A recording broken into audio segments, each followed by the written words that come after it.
Hi ළමයි.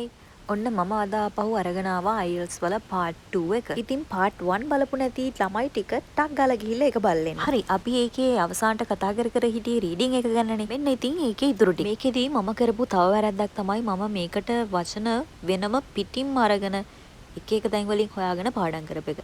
හැබැයි ඒකට වඩා ගොඩක් සාර්ථක ක්‍රමය තමයි මම ඕගොල්ලන්ට කලින් වීඩියෝ එකේදී මෙන්ෂන් කරපු දේ. ඒ වගේම තව කාරණාවක් තමයි රීඩිං වලදී මට ගොඩක් උදව් වුණ channel එකක් තියෙනවා. මම ඒකත් description එකේ ඔයගොල්ලන්ට දාන්නම්. එයාගේ වීඩියෝස් වල ගොඩාක් tips කියලා දෙනවා. ඉතින් මට ඒ tips ගොඩාක් වැදගත් වුණා මගේ රීඩිං part එක මට හරියට කරගන්න. ඉතින් ඕගොල්ලන්ටත් පුළුවන් එයාගේ වීඩියෝස් බලලා හොඳයි නම් ඔයාට ඒ tips ටික ගන්න. ඒ වගේම මම ඊළඟට කතා කරන්නම් writing ගැන. writing එකේදී මට ගොඩක් වෙලාවට උදව් කරේ ChatGPT එක. ගොඩක් වෙලාවට නෙමෙයි. ඇත්තටම මේක සම්පූර්ණයෙන්ම මම කරගත්ත ChatGPT එකෙන් කිව්වොත් හරි. එතකොට ඔයාට මෑත කාලේ ආපු ප්‍රශ්න හොයාගන්න FB එක උදව් කරයි.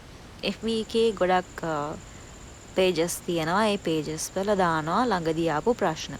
ඉතින් ඔයාට පුළුවන් මේ ප්‍රශ්න වලට උත්තර ලියලා ප්‍රශ්නේයි එතකොට ඔයාගේ ආන්සර් එකයි දෙකම ChatGPT එකට සබ්මිට් කරන්න.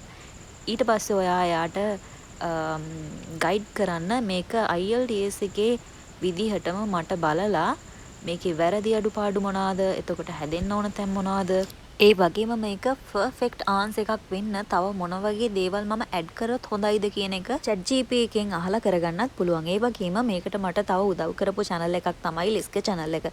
මේකෙත් ගොඩක් වෙලාවට තියෙන ප්‍රශ්නවල පැටර්න්ස් මොනවාද, ආන්සර් දෙන්න ඕන කොහොමද, එක එක ප්‍රශ්න වලට කොයි වගේ ආන්සර් දුන්නොත් හොඳයිද, මේ හැමදේම එයා හරි ලස්සනට පිළිවෙලට කියලා දෙනවා. මම ඒකත් ඩිස්ක්‍රිප්ෂන් එකේ දාන්නම්. ඔයගොල්ලන්ට එයාගේ channel එකත් බලන්න පුළුවන්. ඒ වගේම මම ඊළඟට කතා කරන්නම් මම කොහොමද ස්පීකින් එක කරගත්තේ කියලා. ඇත්තටම කිව්වොත් මේකත් ගොඩක් වෙලාවට මම ChatGPT එකෙන් තමයි කරගත්තේ. ඉතින් මේකෙදි ඔයාට කරන්න තියෙන්නේ ඔයාගේ ChatGPT එක ඔයාගේ එක්සැමිනර් කරගන්න එක. ඒ වගේම මට ChatGPT එකෙන් දීපු බෑන්ඩ් ස්කෝර් එකයි රියල් එක්සෑම් එකේ හම්බෙච්ච බෑන්ඩ් ස්කෝර් එකයි දෙකම එක සමානයි. හැබැයි මේක අනිත් ළමයිට වෙනස් වෙලා තිබුණා. හැබැයි මගේ එක නම් එක සමාන ස්කෝර් එකක් තමයි තිබුණේ. ඉතින් මේ විදිහට ඔයාට ChatGPT එක පාවිච්චි කරලා ඔයාගේ IELTS exam එක ගොඩක් දුරට ගොඩ දාගන්න පුළුවන්. මම නම් එහෙම තමයි කරගත්තේ. ඒ වගේම මේකට ඔයාලට වෙන මොන හරි ප්‍රශ්න තියෙනවා නම් අනිවාර්යෙන් කමෙන්ට් එකක් දාන්න. ඉතින් මේ විදිහට අවසාන වශයෙන් මම ඕගොල්ලන්ගෙන් ආදරෙන් ඉල්ලනවා මගේ channel එක subscribe කරලා like එකකුත් දාන්න කියලා. එහෙනම් මම ගිහින් එන්නම්. bye.